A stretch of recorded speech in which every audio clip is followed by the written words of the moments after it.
Hello, Hùng. So let's get started with this mock IELTS test today. I would like you to talk about your hometown. What kind of place is your hometown? My hometown, um, my hometown is in Haizheng. It's a city that filled with fields and grounds. It's undeveloped.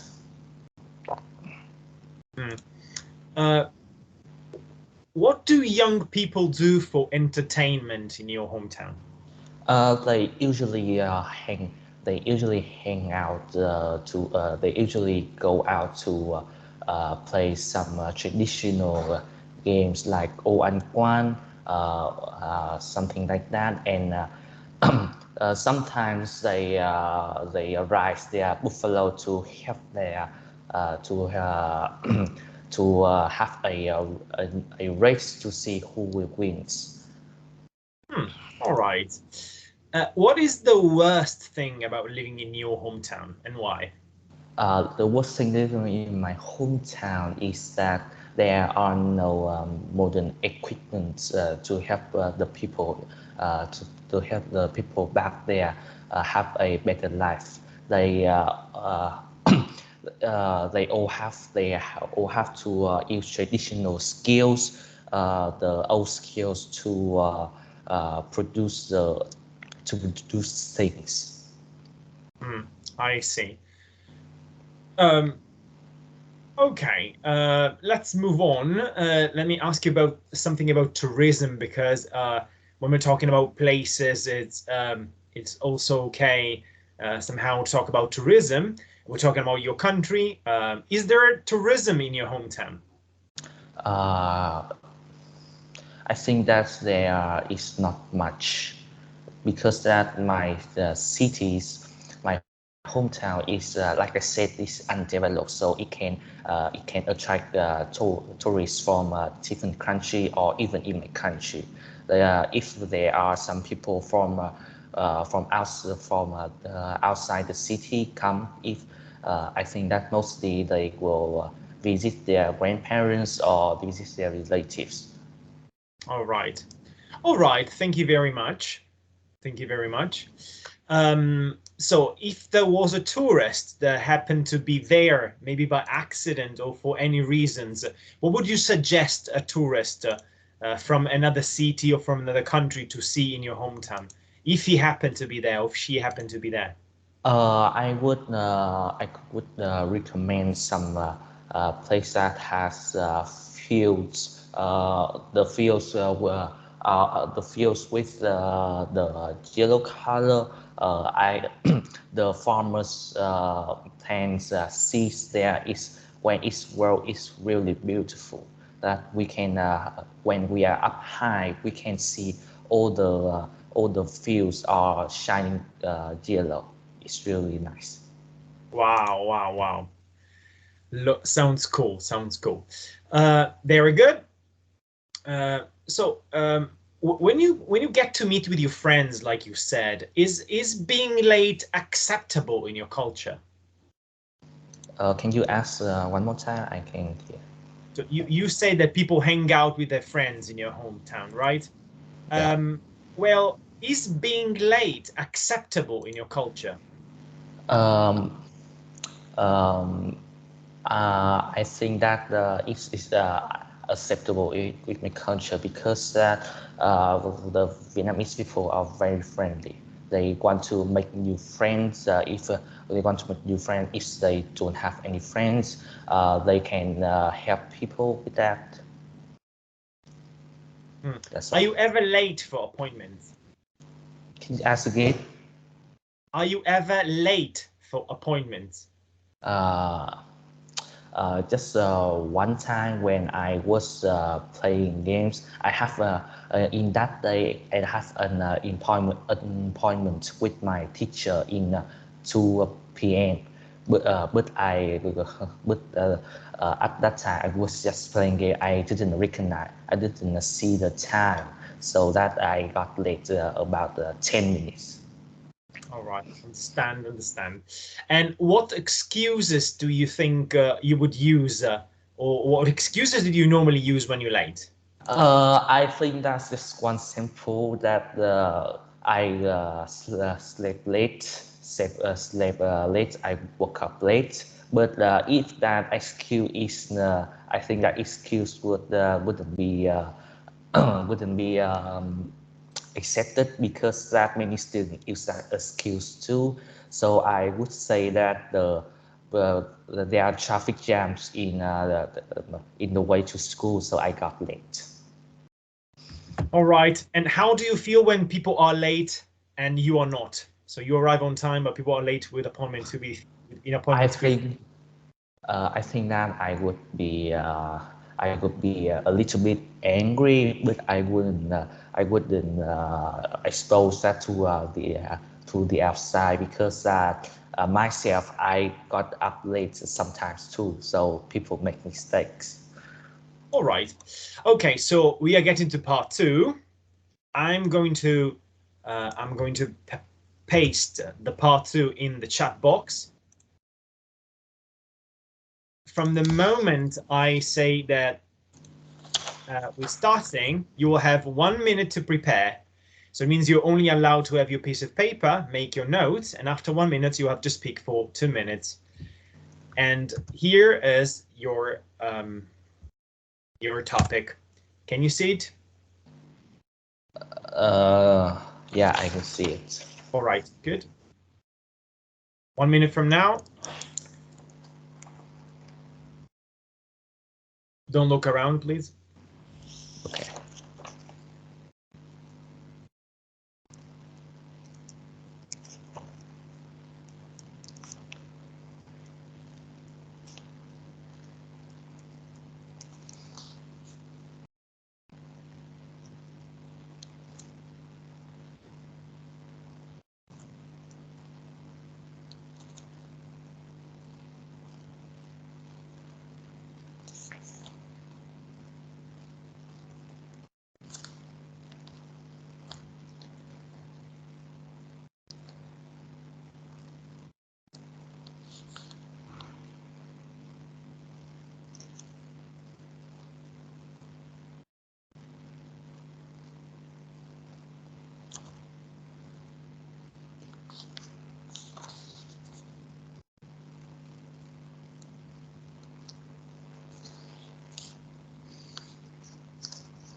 All right, you should be ready to start.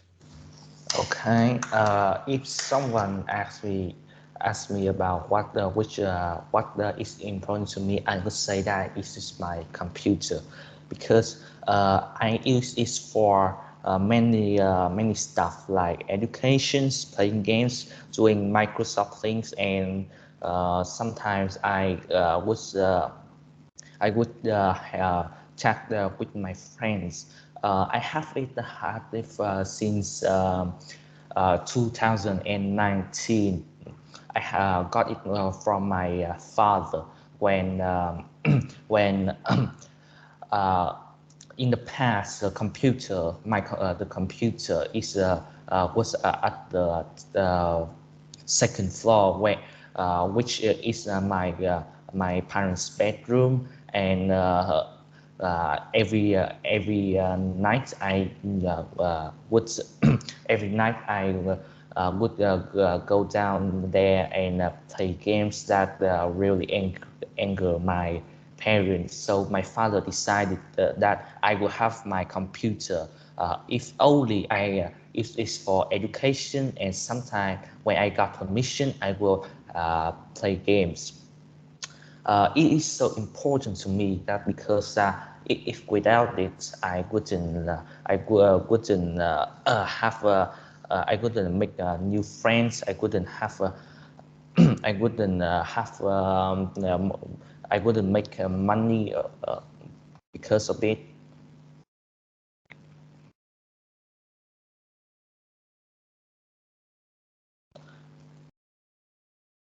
So you're done? Yeah. Okay. All right. Thank you very much. computers are definitely important these days. All right, let's go on. Let's talk about possessions. We've been talking about something that you own and it's very important to you. I'd like to ask a few questions related to this. So what kinds of possession give status to people in your country? Do you understand the question? I don't understand. Can you explain more clearly, please? So status is when people are admired by a society. So it's what the kind of objects that people look up at. So they look up at you, they think you are an important person, they give you a status just because you own those objects, right? So what kinds of possession give status to the people in your country? I would say that the kind of possessions that people give status is devices. Many the like smartphones, iPad, computers, because that is a very people can't live without it. People are depend on it. Most people are dependent on that. They have to use it 24 out of 24 hours, so that so that they consider it to be it's like it's some like it's an important things. All right, I understand. Has it always been the same, or were different the possession thought of as valuable in the past? Can you explain more clearly? So the possession that gives status in your country are those that you told me before. But what were they the same in the past? Was it different in the past? I think that the kind of possession that people give status in the past is like resource like money, because that in the past we don't have like the modern technology to today. They only have they only have they don't have internet. They didn't have internet. They didn't have modern equipments like us, so they would look up to the money, to the goals that will make them rich and give everything that they want. Why do you think people need to show their status in society? Because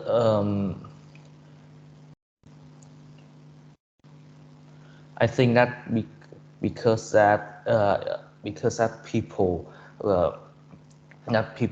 are too. Can you ask the question one more time, please? I don't understand. Why do you think that people need to show their status in society? Why is it important? Why people think that it's necessary to show that I have got things that make me better?